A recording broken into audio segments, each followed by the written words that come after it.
Hi friends, welcome to another video. This is going to be a video of me explaining the update on mine and Rachel's video collaboration. She's from Live, Laugh, Love Mommy. That's the name of her channel. I am the lazy housewife, so you guys can clearly tell. Anyways, at first we were thinking about doing one video each of decluttering our whole houses.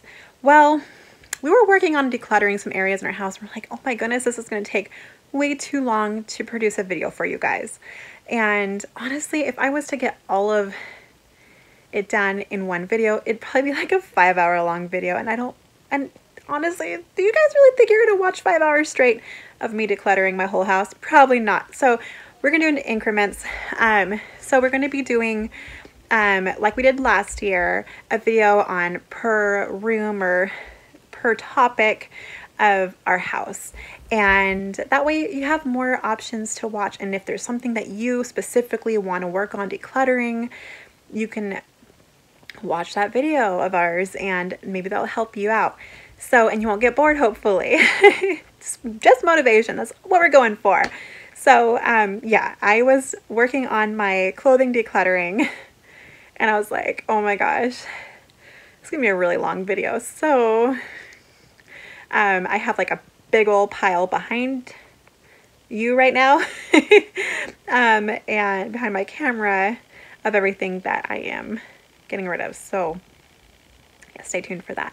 So instead, we're going to be doing in increments like we did last year. And then maybe later on in the year, we're going to do a single video each of our, like, re-decluttering our whole house. Just like kind of like a, to go do like another once over. And I think it'd be a really fun video for you guys because it'd be like, okay, maybe that might interest you to do that too. So that's what's going to happen. We're going to be decluttering some videos, and we're going to be doing our kitchen first for you guys. So I hope that's something you guys are looking forward to decluttering, getting motivation for, and that video will be coming up pretty soon, hopefully. All right, you guys, thank you so much for watching. Stay tuned for more videos to come, and definitely subscribe to Rachel from Live, Laugh, Love Mommy. I'll put a link to her channel down below in my description box. And thanks for watching this, and stay tuned for more. Yeah, and we'll see you guys again later. Thanks for watching. Bye. Bye.